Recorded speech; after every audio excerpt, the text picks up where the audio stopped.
Alright guys, I want to do a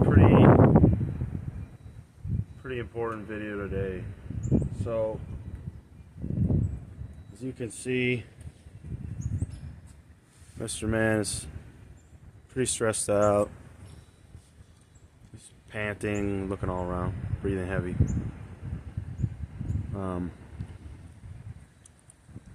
Perfect time for me to test some of his body sensitivity. His body sensitivity is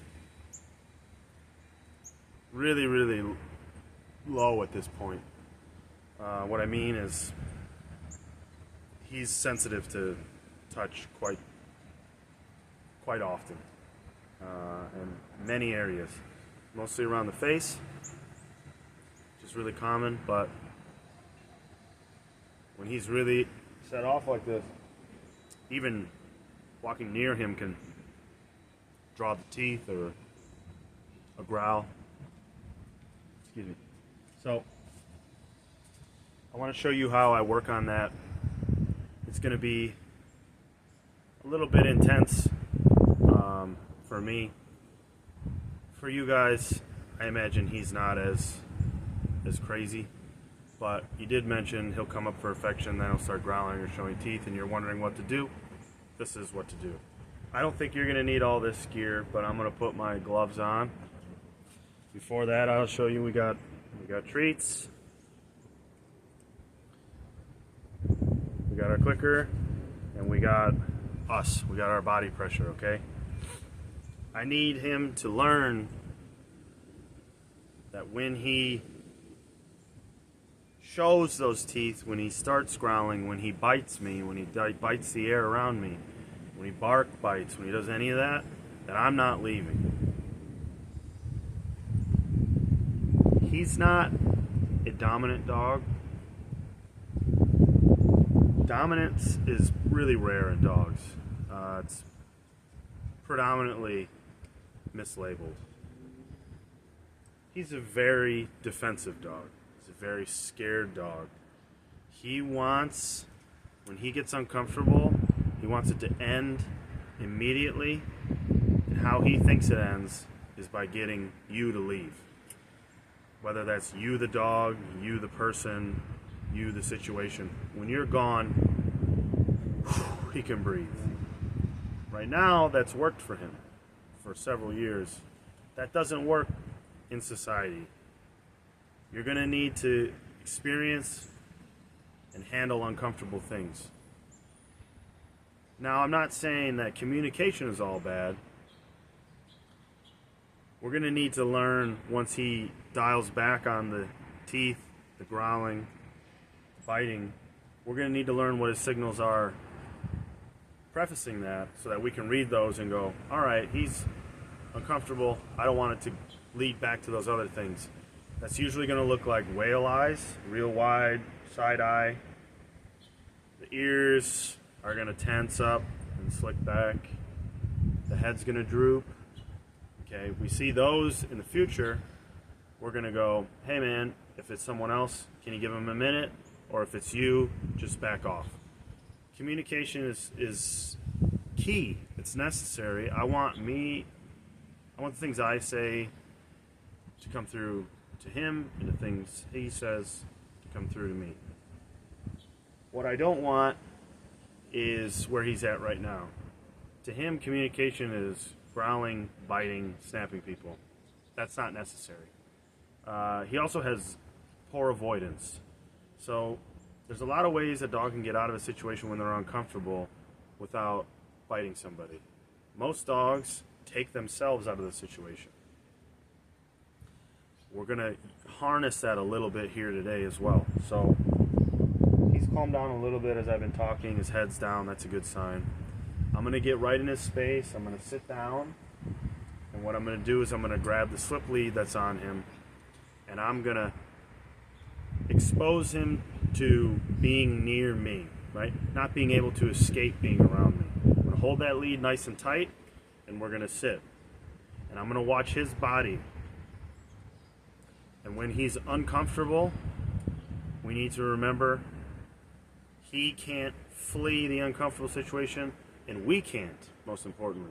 So if he gets uncomfortable, I can't back up. I can't jut away. I have to hold position.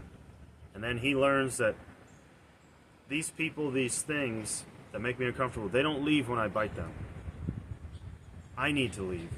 And then when he shows a little bit of submission, either sitting or laying down, we're going to mark and reward those. Even if he doesn't take treats, I'm going to mark and I'm going to throw a treat. He doesn't want it, I'm going to positive, praise him, vocal praise, positive reinforcement, like we talked about yesterday. So no matter what, he's going to learn. He's got to face his fears a little bit. When the pressure's on, he can't have a meltdown and start biting people. He needs to learn other ways to deal with it. Hopefully that's sitting and laying and finding some submissive posture. When they display that submissive posture, it's sending a signal to the brain to calm down. Right?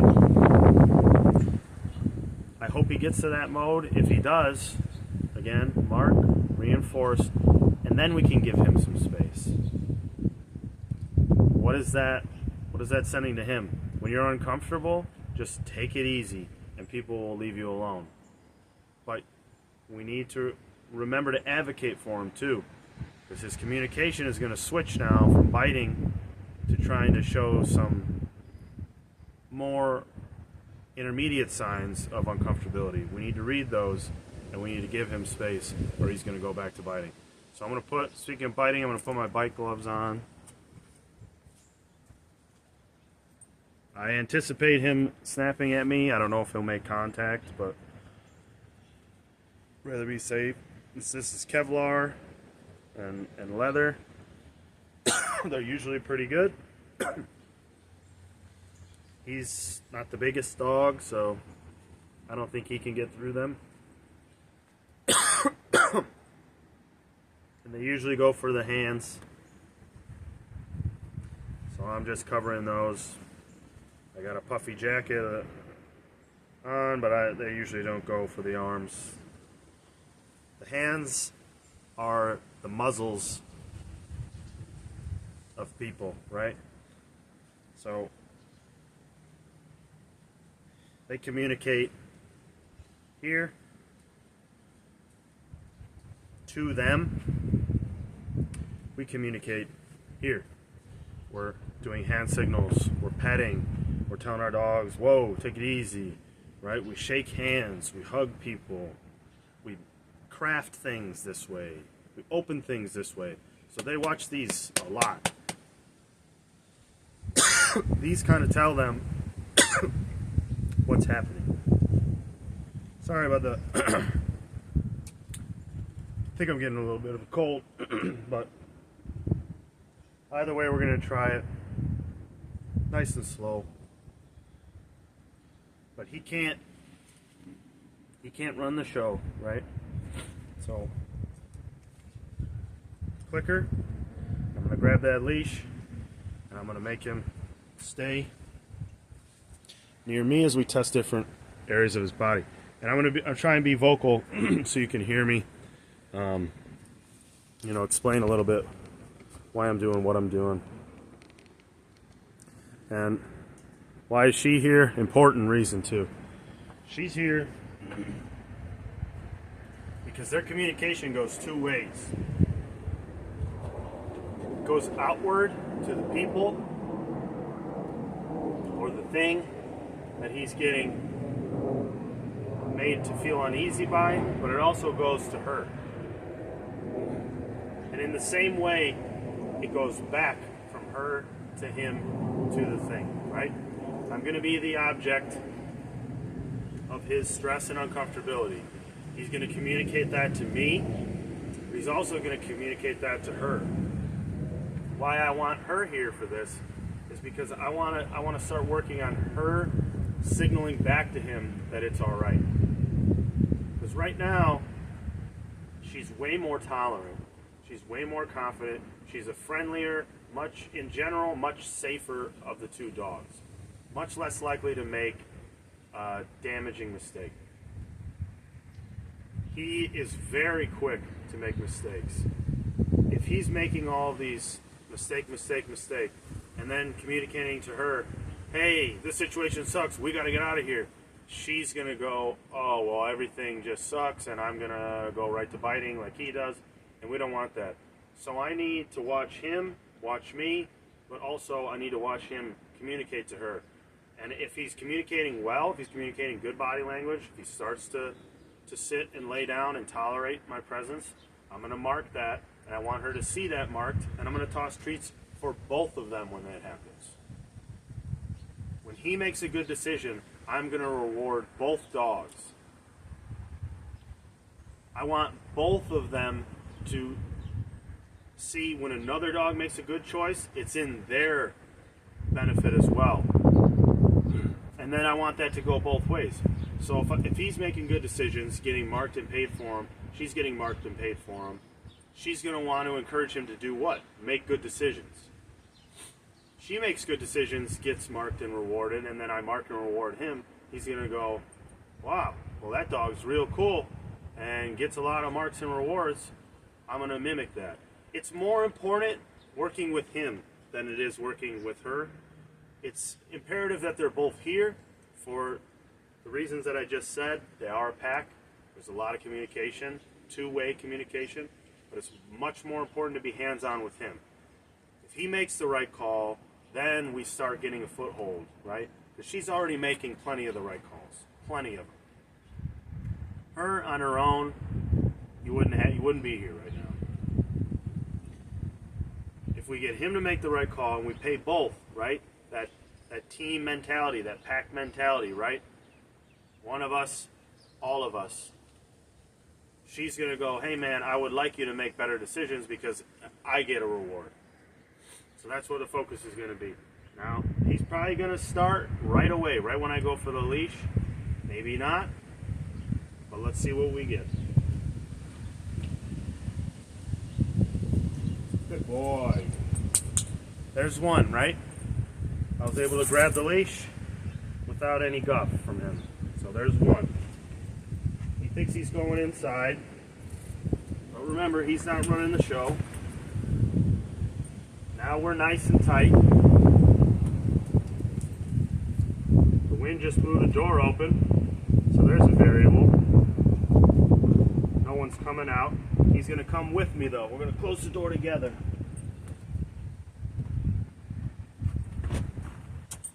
Now the basic, good boy, already laid down. Oh, the basic concept here,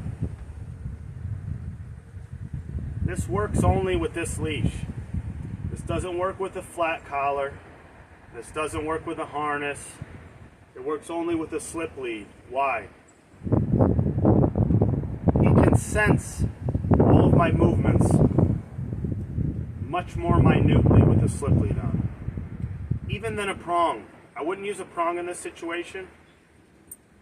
That's going to be too much pressure. It's already a lot of pressure. I mean, look at him. Just sitting there is pressure, right? I don't need to add more to that. But he does know if I move a little to the left,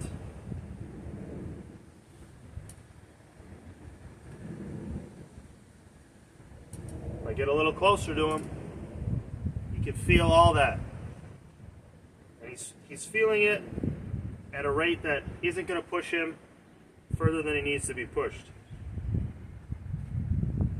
I'm going to wrap this tight around my hand. I'm going to inch a little bit closer. Getting ready for snapping time. He already laid down. And you see that? And she's down. Okay? Can't forget to pay both. If she takes the treats, that's great. If she doesn't, good girl. Good job. Tell her it's good. As soon as he went down, she went down. She's going, hey man, I think that's a better call than biting this guy.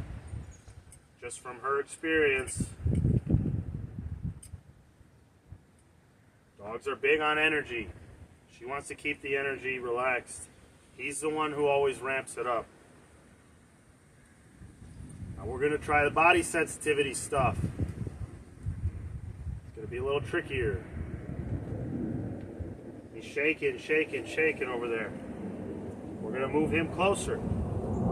He doesn't want to face me right now. He doesn't want to lay down and look at me. So we're going to move him closer.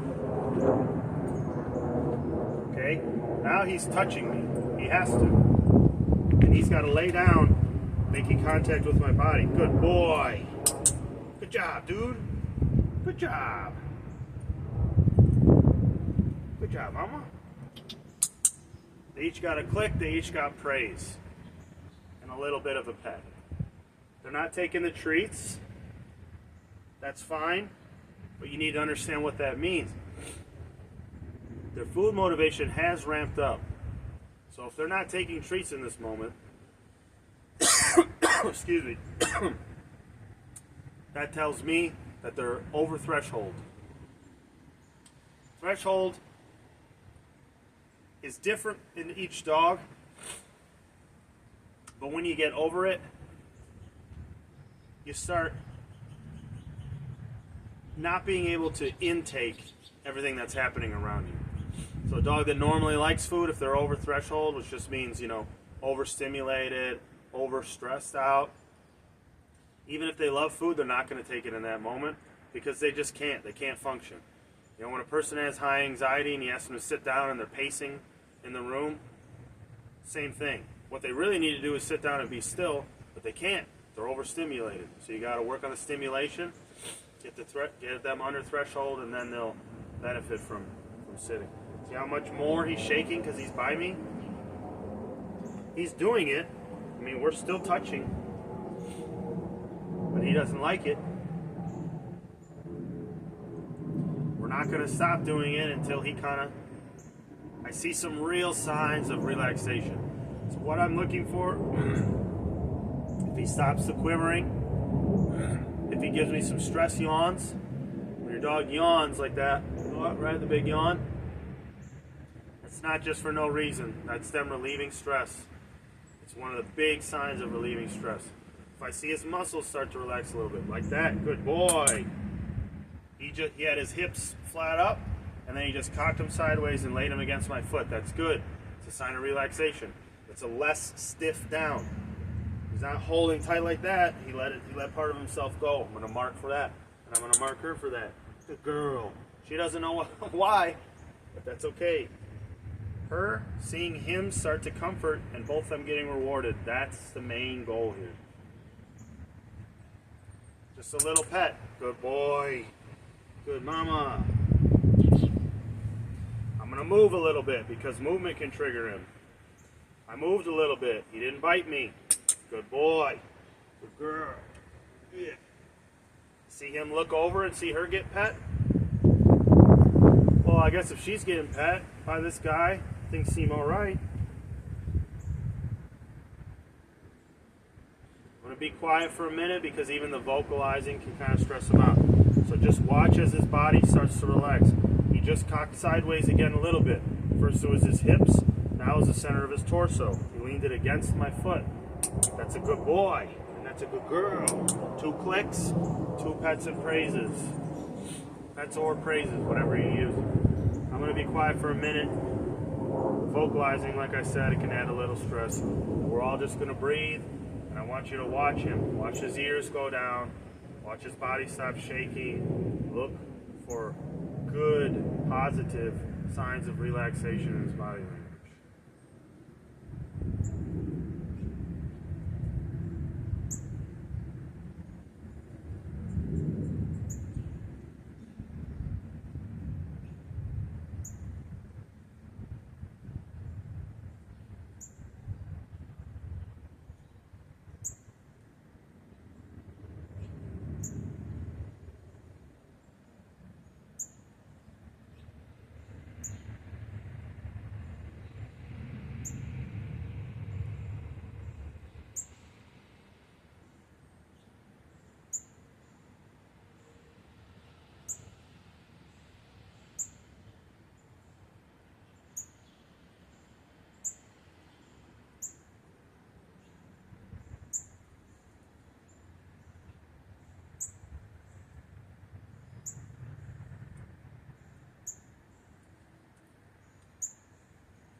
Good boy.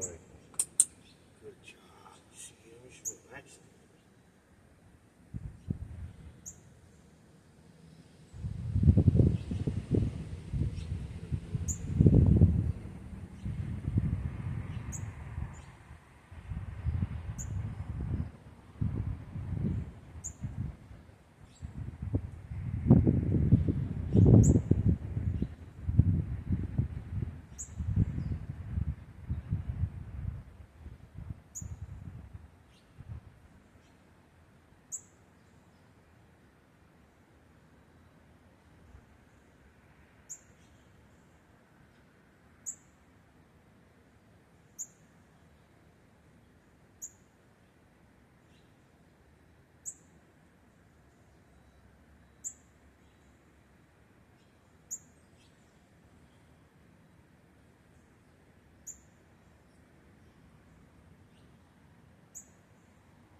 Good boy.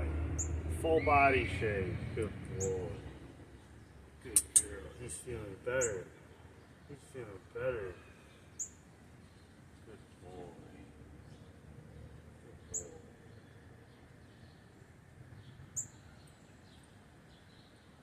Yeah, and a stretch. And a down. Good job. Buddy's relaxing. Good boy. Yeah, take it easy.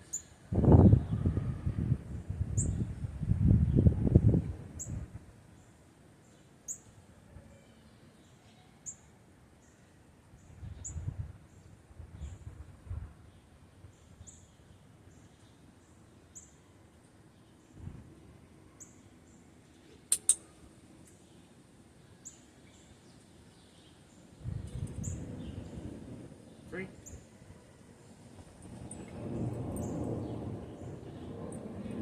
Yeah, another full body shake. Good job. Good job. Hey, all right.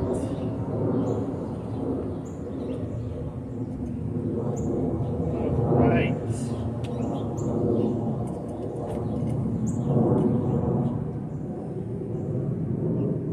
Yeah. 3.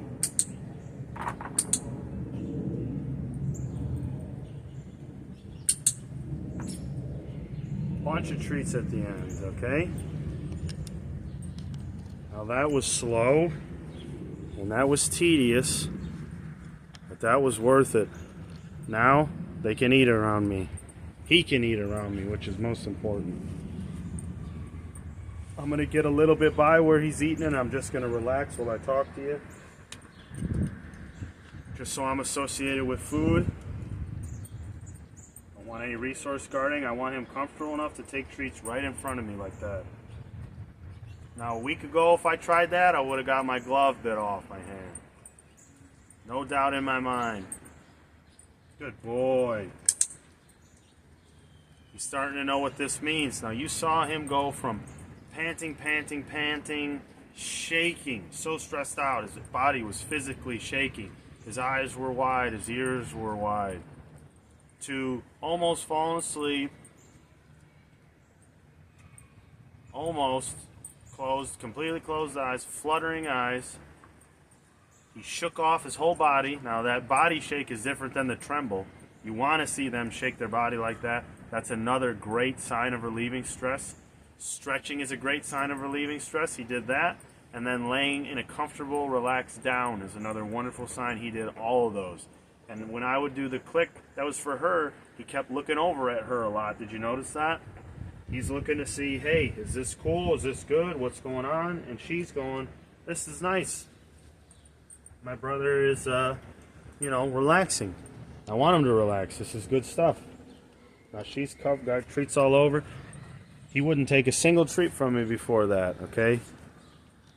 Great work, guys. Another long video today, I know, but that's what it's about. You got to be slow and you got to be tedious. Take your time. He's feeling immensely better just after that one session. Look, there's another stretch. He's relaxing out here. That's what we want. I worked my way slowly up his body. You saw me start back and right at his noggin. It was wonderful. Good job, guys.